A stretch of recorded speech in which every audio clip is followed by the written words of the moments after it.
दोस्तों, मैंने वोट कर दिया है। दिल्ली में किसकी सरकार बने इसके लिए, और मैंने ये वोट किसको किया है आपको सुनकर बड़ा आश्चर्य होगा। मैंने ये वोट भारतीय जनता पार्टी को किया है। जिंदगी में पहली बार मैंने भारतीय जनता पार्टी को वोट किया है। क्यों किया है, इसके पीछे बहुत सारे रीजन हैं। अब तक मुसलमानों पर एक एलिगेशन ये लगता रहा कि भारतीय जनता पार्टी को हराने के लिए मुसलमान वोट करता है, लेकिन ये मैंने वोट इसलिए किया आज बीजेपी को कि दिल्ली के अंदर बीजेपी जीते। और भी इसके पीछे रीजन है, आप मुझसे कमेंट कर सकते हैं, बात कर सकते हैं। बहुत शुक्रिया।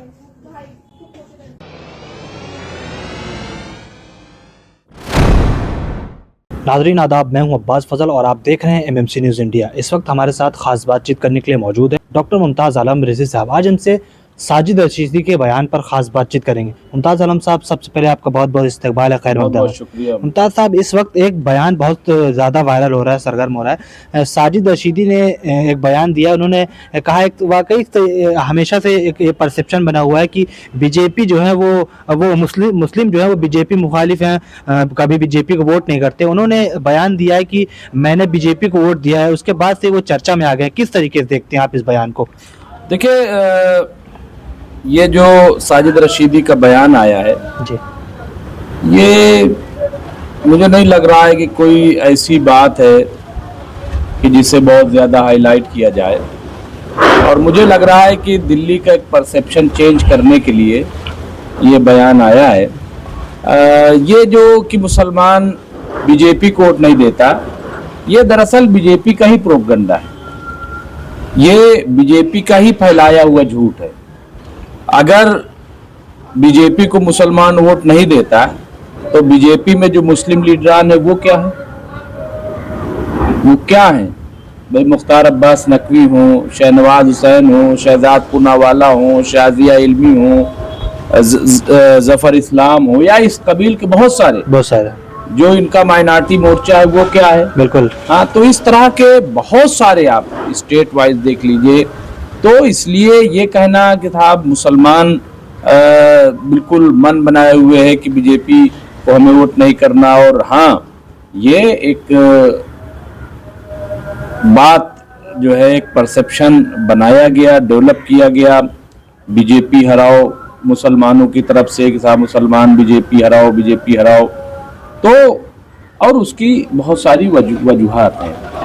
ये वजह जो है 6 दिसंबर 1992 के बाद पैदा हुई है, उससे पहले नहीं। अगर आप देखेंगे, अब जब खुल्लम खुल्ला एक नारा और दो, एक धक्का और दो, बाबरी मस्जिद तोड़ दो, या इस तरह के नारे जब दिए गए, तो जाहिर है कि क्या मुसलमान करेगा? इस्तकबाल करेगा, स्वागत करेगा उसका। तो भाई अपने गिरबान में तो झांक के देखे भाजपा कि वो क्या कर रही है। बिल्कुल। दिल्ली में साजिद रशीदी ने ये कह दिया साहब कि हमने वोट दिया है, तो सारे टीवी वाले चला रहे हैं।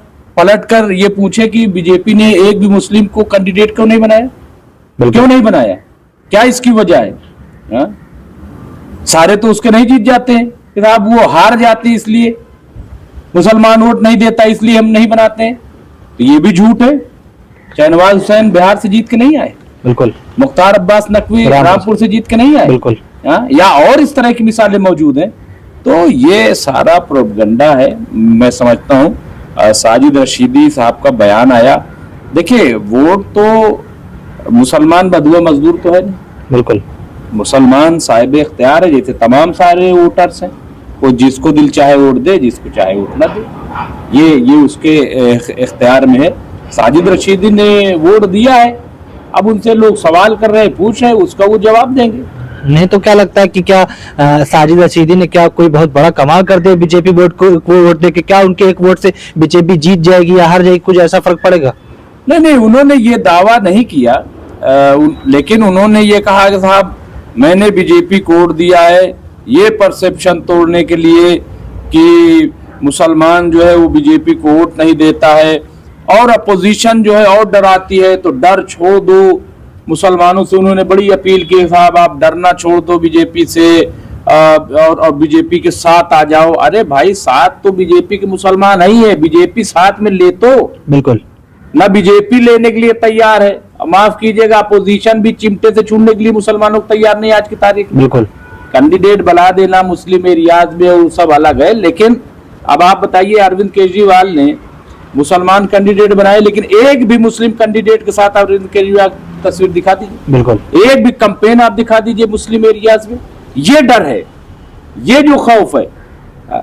तो अब आप सोचिए, जब ये अपोजिशन का ये हाल है, जब ये केजरीवाल और कांग्रेस और इन लोगों का ये हाल है, तो भाजपा तो और, क्योंकि उसे तो हिंदू पोलराइजेशन करना है ना, तो हिंदू पोलराइजेशन करना है, तो मुसलमानों कैसे बात की जाए। अब आप ये बात कर रहे हो, मुझे याद है जब आम आदमी पार्टी चुनाव लड़ रही थी 15 की बात गालिबन है, तो शाह इमाम सैयद अहमद बुखारी ने ऐलान किया कि साहब हम जो है आम आदमी पार्टी की हिमायत करेंगे।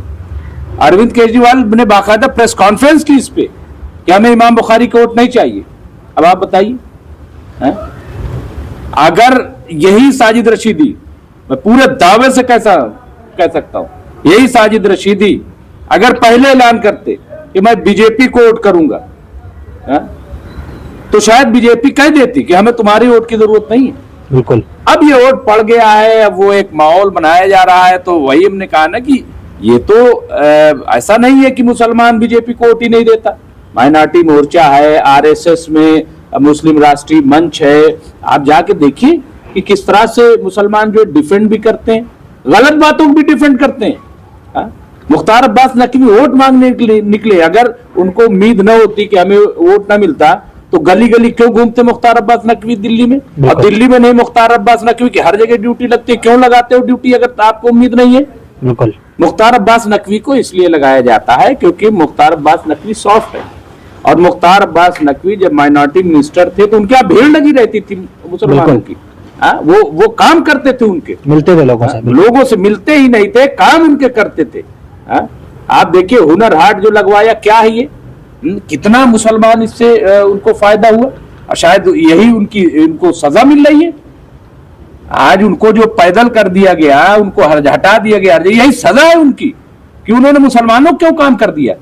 जबकि मुख्तार अब्बास नकवी की मंशा यही रही होगी कि मुसलमानों को बीजेपी से जोड़ा जाए, उनको थोड़ा सा एतमाद हासिल किया जाए, भरोसा हासिल किया जाए, जो टूट गया था 6 दिसंबर 1992 को, वो करने निकले थे मुख्तार अब्बास नकवी, उनको ये सजा मिल गई। ये हालत है जी। मुमताज साहब, तो क्या लगता है कि दिल्ली में चुनाव हो चुके हैं और अब क्या लगता है तमाम एग्जिट पोल भी आने लगे हैं, अब बहुत 8 तारीख का बहुत बेसब्री से सबको इंतजार है।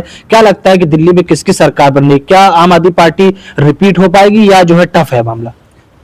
देखिए, अभी मुझे लग रहा है कि जो मैं सोच पा रहा हूं वो ये कि दिल्ली में आम आदमी पार्टी की ही सरकार बनेगी। एग्जिट पोल जो आए हैं वो बिल्कुल जो है बेकार हो जाएंगे, उसके मुताबिक नहीं आएंगे। तमाम एग्जिट पोल ने ये कहा है कि दिल्ली में जो है वो बीजेपी की सरकार बन रही। सिर्फ 2 ऐसे एग्जिट पोल हैं जो ये कह रहे हैं कि दिल्ली में केजरीवाल की सरकार बनेगी, और मैं भी यही कहता हूं कि दिल्ली में केजरीवाल की सरकार बनेगी। लेकिन जिस तरह का परसेप्शन बनाया जा रहा है, उससे एक डर भी थोड़ा सा लगता है कि कहीं कोई खेल ना हो जाए जैसा होता है। हालांकि मैं इसको बहुत ज्यादा नहीं मानता। अब भाई दिल्ली में केजरीवाल की सरकार है, और केजरीवाल ऐसा तो नहीं होता, इनके पास खुफिया विभाग होते हैं, तमाम होते हैं। इसी तरीके से मैं समझता हूं कि जैसे हरियाणा पे कहा जाता है साहब वहां खेल हो गया, इलेक्शन कमीशन में खेल हो गया, या महाराष्ट्र के, इतने बड़े पैमाने पे मुझे लग रहा है कि बहुत सारे लोग अब भी डिमांड कर रहे हैं कि भाई ईवीएम से इलेक्शन कराया जाए, ये ठीक नहीं है। तो इस तरह की डिमांड जो है अब्बास साहब होती है, इस तरह का डर होता है। लेकिन बिल्कुल से ऐसा हो, क्योंकि इससे पहले भी आप देखिए केजरीवाल जीते तब भी ईवीएम थी, यानी जब से केजरीवाल जीत रहे हैं ईवीएम ही तो है, ईवीएम है जी। ऐसा तो है नहीं कि ईवीएम नहीं है, बिल्कुल। या इससे पहले जब मध्य प्रदेश में जीती थी कांग्रेस, राजस्थान में कांग्रेस जीती तब भी ईवीएम था, कर्नाटक में जीती तब भी ईवीएम है, तेलंगाना में जीती, अब उसमें ये कहा जा रहा है बड़ी बड़ी स्टेट जीत के छोटी स्टेट देते। अब ये सवाल ये है कि फिर तुम अपोजिशन में कर क्या रहे हो, साबित करो, अगर कहीं गलत है तो उसको साबित करो ना। और एक भी धरना आप बताइए, एक भी प्रदर्शन इंडिया अलायंस का ईवीएम के खिलाफ वो रामलीला मैदान ही भर दो। अगर आपको लग रहा है कि गलत हो रहा है और बेईमानी होती है, अभी अभी जैसे ही रिजल्ट आएगा, अभी पूरा जो है सिर्फ ट्विटर पे सिर्फ बयान या दे। सिर्फ बयान दे। अरे भाई इलेक्शन कमीशन घेरो, बिल्कुल नहीं घेरेंगे क्योंकि उनको पता है कि क्यों हारे हैं। तो इसलिए मुझे लग रहा है कि ये सब चीजें हैं, लेकिन फिर भी मैं कह रहा हूँ परसेप्शन बनाया जाता है। हो सकता है कहीं कुछ अगर ऐसा है तो उसको चेक करें, ये लोग देखें, अगर गलत हो रहा है तो उसको चेक करें, लेकिन सारा ठीकरा फोड़ देना ये ठीक नहीं है। और इस बार केजरीवाल डरे हुए थे क्योंकि कांग्रेस बड़ी मजबूती से दिल्ली में इलेक्शन लड़ रही थी, तो बीजेपी से डर नहीं था केजरीवाल को। केजरीवाल को डर था कांग्रेस से। बीजेपी को तो केजरीवाल टक्कर दे ही रहे हिंदुत्व के मामले में, हर मामले में, पूजा पाठ हो, आप देखो हमेशा अरविंद केजरीवाल जो है वो हनुमान 2 कदम आगे मतलब। नहीं, बिल्कुल नोटों पे लक्ष्मी जी की तस्वीर बनाना हो या गांधी जी को फोटो हटाना हो, आप देखिए। तो इस तरह के काम जो, या मुसलमानों के साथ खड़े न होना हो, या और तमाम ऐसे काम है, आप देखिए वो 2 कदम आगे ही हैं। तो इसलिए उनको डर था कांग्रेस से कि कहीं ऐसा ना हो कि कांग्रेस जो है वो खड़ी हो जाए। तो इसलिए मुझे लग रहा है कि साजिद रशीदी का जो बयान है जी, वो ये भी एक परसेप्शन हो सकता है बनाने के लिए हो या जो है, लेकिन मैं इसको बहुत, साजिद रशीदी के बयान को मैं बहुत गलत नहीं मानता उस तरीके से। अगर देखा जाए तो ठीक है, उन्होंने वोट दिया है, वो ठीक है। कई बार तो उन पे इल्जाम भी लगता रहा है कि वो बीजेपी की बात करते हैं। तो और मुझसे भी उन्होंने इससे पहले भी कहा था कि मुमताज भाई क्या ऐसा किया जाए क्या कि हम लोग जो है बीजेपी की हिमायत का ऐलान कर दें। तो मैं नहीं कहा था, मैंने कहा कि ऐलान करोगे तो मना कर देगी। मैंने कहा इमाम बुखारी को मना कर दिया था आम आदमी पार्टी। तो उनके मन में कहीं ना कहीं ये था, और ये ठीक है। अगर कोई ऐसा इल्जाम लग रहा है, मिसाल तौर पर बहुत सारे टीवी चैनल पे मुझसे लोग कहते हैं कि साहब आप जो है भारत माता की जय आप कह के दिखाइए, कह के दे, तो मैं कह देता हूँ भारत माता की जय। तो कहते साहब आप कहोगे नहीं, जय हिंद कहो। भाई जय हिंद, अरे मैं कह रहा हूँ कि जय श्री राम भी कहने में क्या दिक्कत है? कोई दिक्कत नहीं है, कोई इसको इशू। लेकिन कुछ लोग जो है मतलब ये इसको इशू बनाते हैं, इसको चैलेंज के तौर पर।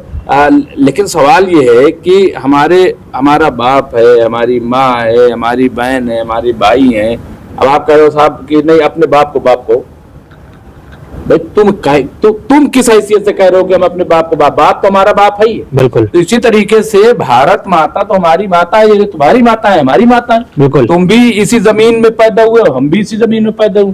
तुम भी इस जमीन का खाते हो, हम भी इस जमीन का खाते हैं। बिल्कुल। तुम भी इस जमीन पे सोते हो, हम भी इस जमीन पे सोते हैं। बिल्कुल।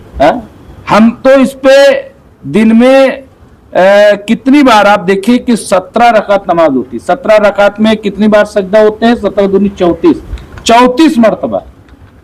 34 मरतबा तो मुसलमान जो है जमीन का सजदा करता है, जमीन पर सजदा करता है, जमीन का नहीं, जमीन पर सजदा करता है, तो नहीं करता।